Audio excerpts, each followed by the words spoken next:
Salut à tous, la team OL, Tom Show pour Lyon Fan TV. Très heureux les gones de vous retrouver pour une nouvelle vidéo. J'espère que vous allez bien. C'est le week-end, enfin samedi, veille de match contre le RC Lens, les amis. C'est déjà un bon match qui nous attend demain avec un petit peu d'enjeu.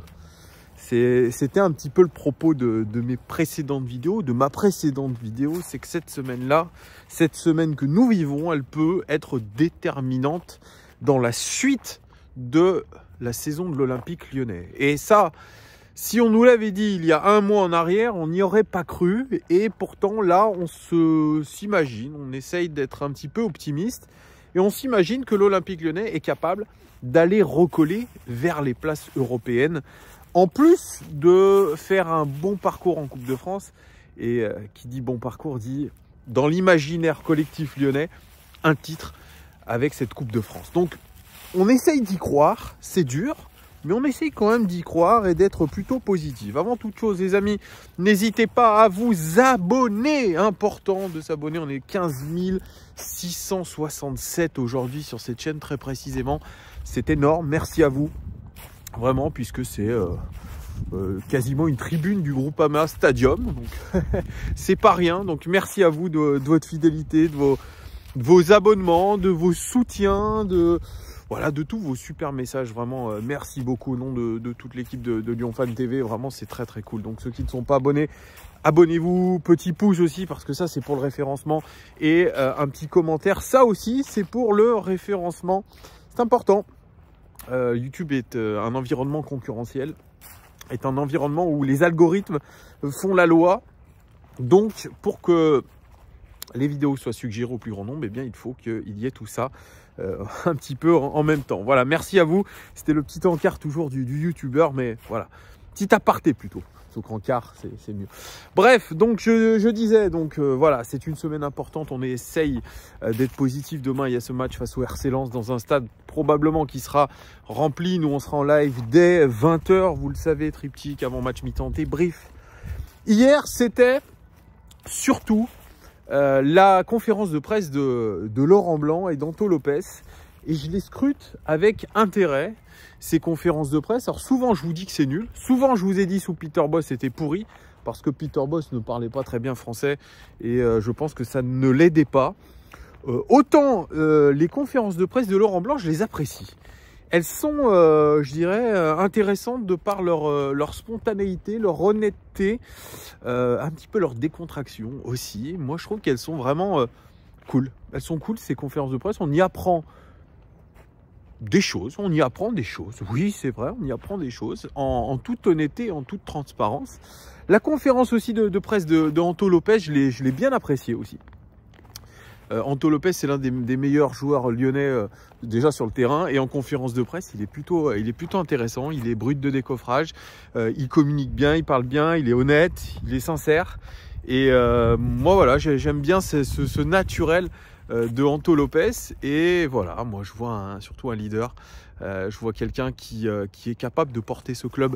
Et vraiment, il faut lui tirer notre chapeau à ce joueur, Anto Lopez, parce que déjà, non seulement il a une fidélité sans faille pour notre club, mais il a un dévouement aussi pour l'équipe.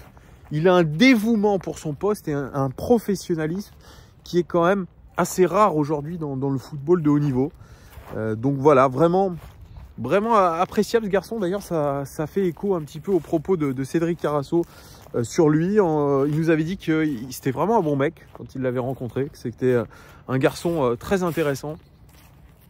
Eh bien, je ne peux que le confirmer, les amis. Alors, je ne l'ai jamais rencontré en physique, mais en tout cas, ces confs de presse. D'ailleurs, Giuliano, j'en parlais avec lui au téléphone tout à l'heure. Il me disait, ouais, franchement, j'aime bien le garçon, j'aime bien comment il parle, j'aime bien sa franchise. C'est quelqu'un de cool. Ouais, effectivement, c'est très agréable de l'entendre parler de l'OL. Et voilà, je vous encourage d'ailleurs à aller voir sa conf de presse. Elle est très intéressante. Moi, je vais plutôt m'attarder sur celle de Laurent Blanc. Alors, il y a plusieurs choses dans cette conférence de presse qui m'ont un petit peu titillé. Il y a notamment ce premier point avec Malo Gusto. Malo Gusto, vous le savez, il a signé à Chelsea. 30 millions d'euros, avec bonus, j'ai bien compris. Et l'OL a fait le forcing pour pouvoir le récupérer en prêt jusqu'à la fin de la saison. Je pense que ce n'était pas le choix du joueur principal. Mais l'OL a un petit peu quémandé, a négocié avec Chelsea, a négocié avec le joueur en demandant clairement, bah écoute Malo, nous on va se retrouver qu'avec Koumbedi et peut-être Diomandé en remplaçant sur ce côté droit. Il faut que tu restes, il faut que tu nous aides. On est ton club formateur, tu nous dois des choses, etc. Et puis donc Malo Gusto, je pense qu'il s'est dit, ouais, je peux peut-être pas les laisser en plan comme ça, même si moi j'ai signé à Chelsea, j'ai envie de débuter l'aventure comme ça. Et moi, je vous disais, quand il a signé, Malo Gusto, je me suis dit, mais quel est l'intérêt pour lui et même pour le club de le garder pour la deuxième partie de saison? Malo Gusto, il a déjà la tête à Chelsea. Le mec, quand il change de dimension comme ça, on n'a qu'une hâte, je pense, en tant que footballeur. Et ça, je le redis, on n'a qu'une hâte, c'est de pouvoir attaquer dans ce club-là. Il y a cette excitation, il y a tout ça, il y a le challenge. Mettez-vous à sa place. Vous signez dans un grand club, vous n'avez pas envie forcément d'être prêté pendant 6 mois dans votre club formateur ou autre. Eh bien non, l'OL s'est dit que c'était une bonne idée. Eh bien non, c'est pas une bonne idée. Parce que vous avez un joueur, Malo Gusto, qui appartient à un club, un très grand club qui s'appelle Chelsea. Je le redis. C'est un peu redondant ce que je dis, mais le cheminement est intéressant. Et il se dit, le garçon, mais je ne vais pas jouer à fond. Imaginez-vous si je me blesse. Comment ça se passe? Pareil, Chelsea, ils ne sont pas bêtes. Je pense qu'ils ont négocié avec l'Olympique Lyonnais. Et ça, c'est les teneurs des propos de Laurent Blanc hier. Ils ont négocié quelque chose avec le club lyonnais. Ils ont dit, ok, on veut bien vous le prêter. Par contre, vous nous le rendez en bon état. C'est un petit peu quand vous faites une location longue durée sur une bagnole. Je ne sais pas si certains d'entre vous l'ont fait. Vous louez une bagnole, vous avez un apport, voilà, de, je sais pas, 4-5 000 euros. Et derrière, vous avez, pendant tant de mois, vous payez une rente. Et à la fin, on vous propose, eh bien, soit d'acheter la voiture, soit de la rendre, soit de passer sur une autre bagnole. Et si vous avez envie de rendre la bagnole, parce que, bah, voilà, vous vous êtes dit, bon, bah, c'est bon, j'ai eu ma bagnole pendant tant de temps, j'ai envie de changer de marque, etc. Le concessionnaire, il va regarder, il va dire, tiens, il y a une rayure là, tiens, un petit souci là. Et à chaque fois, ça va aligner des pépettes. Et vous allez vous dire, merde, mais oh, c'est un truc de fou. Combien il me demande de payer? Il me demande, en gros, de compenser un petit peu tous les petits bobos de la bagnole et de mettre de l'argent. Eh bien, c'est exactement ce qu'a demandé Chelsea à l'Olympique Lyonnais. C'est simple, si Malo Gusto, il revient avec ça, on vous aligne là-dessus, etc. Donc, en gros, le deal avec Chelsea, c'est soit vous nous rendez Malo Gusto en très bon état, soit eh ben, ça va impacter le montant du transfert. Et là, ça devient un petit peu plus compliqué. Donc, quand vous l'avez vu grimacer et sortir contre Lille, limite en pleurs, etc., vous êtes dit, comme moi, ah ça y est, il a rechuté de sa grosse blessure contre Monza. Et apparemment, selon les dires de Laurent Blanc, ce n'est pas grand-chose. Ce n'est pas grand-chose, il ne s'est pas reblessé. Il aurait un hématome autour de sa cicatrice sur le muscle et donc effectivement, ça nécessite un petit peu de repos. Mais là, la phrase de Laurent Blanc, je ne l'ai plus exactement, mais il dit « Il va falloir que l'Olympique Lyonnais négocie avec Chelsea, s'entende avec Chelsea sur Malo Gusto. » Je ne comprends pas pourquoi le journaliste ne l'a pas relancé là-dessus, parce que c'est intéressant. Et ce qu'on peut lire entre les lignes, c'est qu'en gros, ce qu'il a été demandé donc à l'Olympique Lyonnais par Chelsea, je viens de vous le dire, mais surtout, ça a été, je pense, demandé aussi à Malo Gusto. Si tu as la moindre gêne, la moindre douleur dans un match, tu lèves le doigt et tu sors. Aucun risque ne doit être pris. Donc, à partir de là, effectivement, c'est un véritable casse-tête pour Laurent Blanc qui ne sait pas comment s'y prendre avec Malo Gusto. Il sait que Malo Gusto, il va jouer un petit peu avec le frein à main. Il sait qu'à chaque fois qu'il y aura une petite douleur à l'entraînement, un micro-truc, il sera obligé de s'arrêter et de suivre un protocole de soins, ce qui va être le cas là, je pense, parce qu'il dit, bon, c'est pas grand-chose, mais il a besoin de repos, il a besoin d'un protocole, etc., etc. En temps normal, imaginez-vous, je pense bien que la petite douleur qu'a ressenti Malo Gusto contre Lille, il aurait été toujours joueur de l'Olympique Lyonnais sous contrat, etc. Il n'aurait pas été prêté par un autre club, il aurait peut-être continué. Mais là, il est forcé de, finalement, par le contrat qu'il a avec Chelsea, eh bien, de signifier quand il a la moindre douleur. Donc là, il y a un petit peu un point de complexité. Deuxième chose dans cette conférence de presse qui est intéressante, c'est le regard de Laurent Blanc sur Ryan Cherki. Ryan Cherki, je l'ai dit dans ma vidéo précédente, je vous ai dit, il a beaucoup progressé, il marque, il est efficace, il semble être revenu de loin un petit peu parce qu'on se disait, mais est-ce qu'il va même nous montrer un petit peu de constance, Ryan, dans ses prestations. Là, il a l'opportunité de jouer régulièrement maintenant, désormais, depuis que Laurent Blanc l'a installé, depuis qu'il y a eu des départs, etc. Sauf que Laurent Blanc, il n'a pas la même analyse que nous. Il dit, bah, c'est ce que vous dites, mais moi, ce que je vais vous dire, et c'est pas un secret, puisque je l'ai dit à Ryan, bah, je ne suis pas satisfait à 100%. Je ne suis pas satisfait parce que Ryan, il redit, il ne faut pas le lâcher. Il ne faut pas le lâcher. C'est un travail difficile, il le redit. Il dit c'est bien, Ryan, il utilise bien le ballon. Quand il a le ballon, c'est sympa, il arrive à trouver des choses, etc. Sauf que le football, ce n'est pas que le jeu avec ballon, c'est le jeu sans ballon. Ce que disait d'ailleurs Peter Bosz à l'époque. Donc selon Laurent Blanc, Ryan Cherki n'est pas assez bon sans ballon. C'est-à-dire qu'il ne multiplie pas les courses. Il est très souvent arrêté et jamais en mouvement. Et ça fait écho à une chose. Je vous avais dit à une époque, si Ryan Cherki veut exister dans cette équipe de l'Olympique Lyonnais, il doit changer son jeu et il doit prendre la profondeur. Il doit pouvoir essayer d'apporter de la profondeur, c'est-à-dire faire des courses dans la profondeur, avoir cette idée que ses coéquipiers peuvent le trouver dans la profondeur. Sauf qu'aujourd'hui, Ryan Cherki n'en est pas capable. Pourquoi? Parce que je pense qu'il est très limité physiquement. C'est-à-dire que ce n'est pas un joueur qui peut répéter les courses à haute intensité. Ce n'est pas un joueur qui est capable bien de courir énormément dans un match. Il est obligé, je pense, physiquement, c'est même pas mentalement qu'il ne le veut pas. Je pense qu'il est limité à demander le ballon dans les pieds et à jouer dans des petits espaces. Et je pense être intelligent dans son positionnement. Sauf que Laurent Blanc, il n'entend pas de cette oreille-là. Lui, le foot moderne, il le dit, et ça sera le cas dans les 50 prochaines années, c'est qu'il faut tout le temps courir, courir, courir. Aujourd'hui, on peut taper sur une équipe comme le Paris Saint-Germain, à juste titre, à savoir que cette équipe-là ne peut prétendre à rien du tout si elle ne court pas. On voit des joueurs qui sont statiques. Et aujourd'hui, le football exige beaucoup de courses. On peut prendre l'exemple de Lille, on peut prendre l'exemple de Lens que nous allons affronter. Il y a toujours du mouvement, il y a toujours du je te donne la balle, je cours dans l'espace, je te redonne la balle, je recours. Voilà, c'est toujours ça. Et Ryan Cherki, eh bien, est un peu trop statique. Donc, Laurent Blanc, il n'est pas forcément satisfait du jeu de Ryan Cherki. Alors, il a peut-être raison d'être aussi exigeant et de vouloir transformer. Il a pointé du doigt ce que je vous disais, voilà, par le passé. Il va falloir qu'il modifie un petit peu son jeu.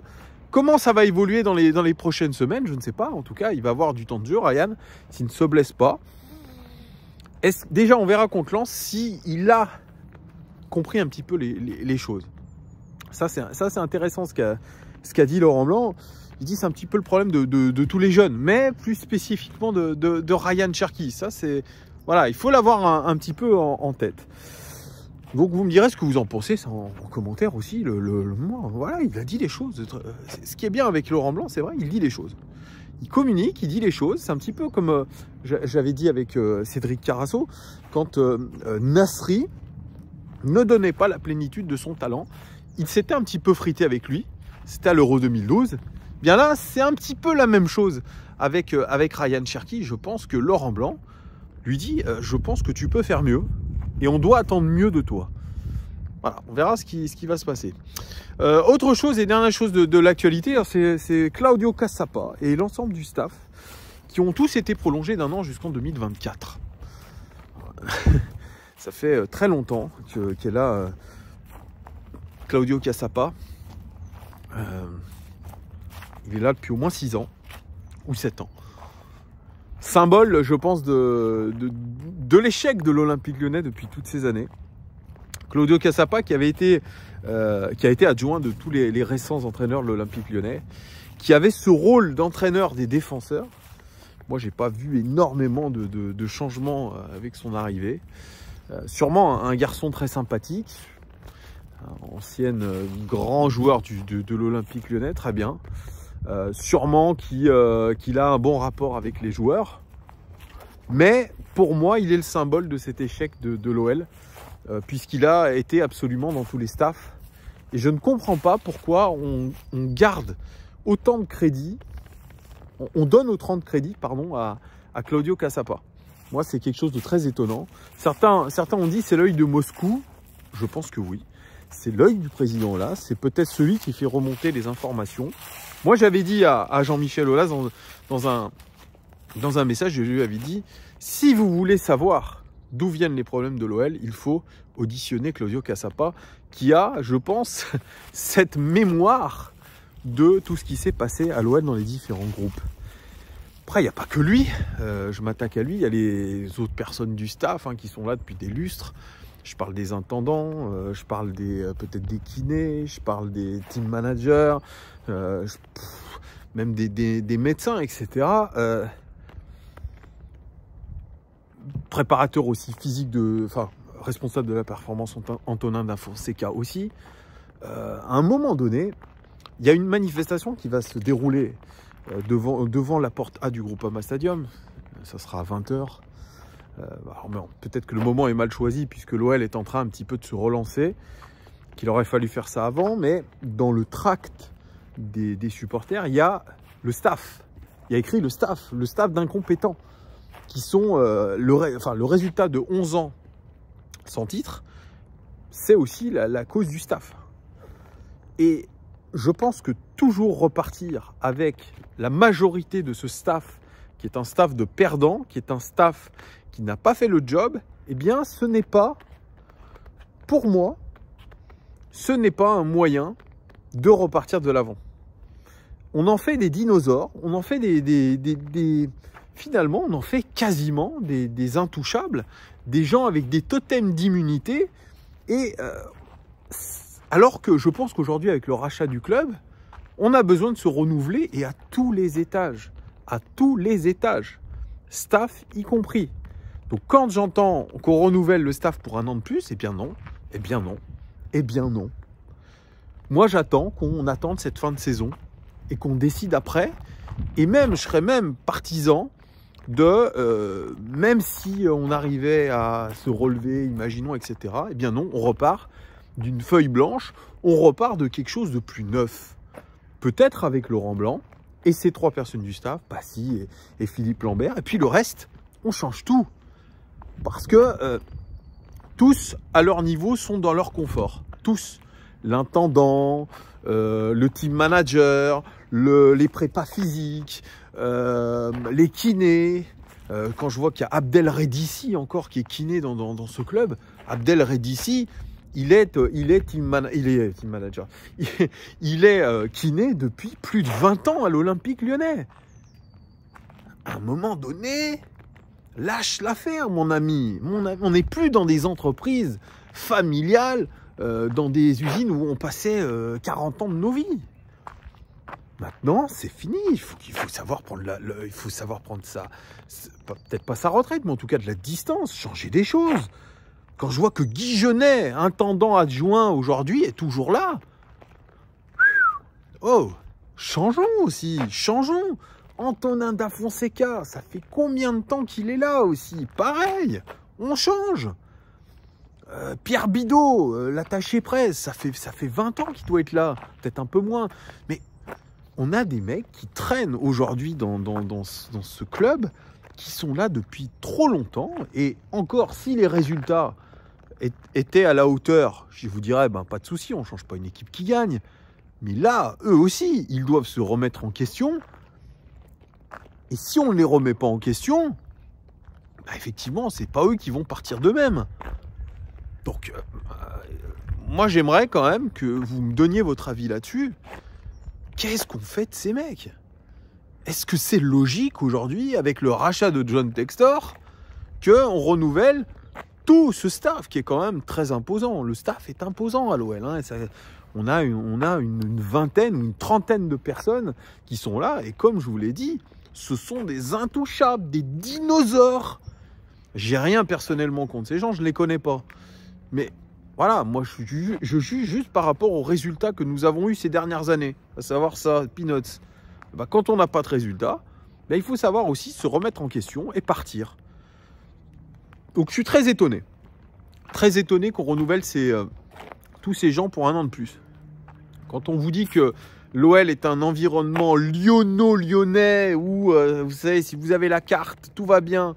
Et si vous n'avez pas la carte, et ben voilà, vous rentrerez jamais. Eh bien, c'est la vérité. C'est la vérité. Mais moi, je trouve ça complètement ridicule. Ridicule. Franchement, ça, si c'est pas encore un manque d'analyse et de retour sur un petit peu ce qui a été fait ces dernières années sur les performances de l'OL, excusez-moi, mais enfin, voilà. Vous me direz en commentaire ce que vous pensez de tout ça. Cette vidéo était un petit peu longue, mais j'en suis désolé, il y avait plusieurs sujets à aborder. Voilà, merci de votre fidélité, merci de votre écoute et je vous dis à demain. Ciao!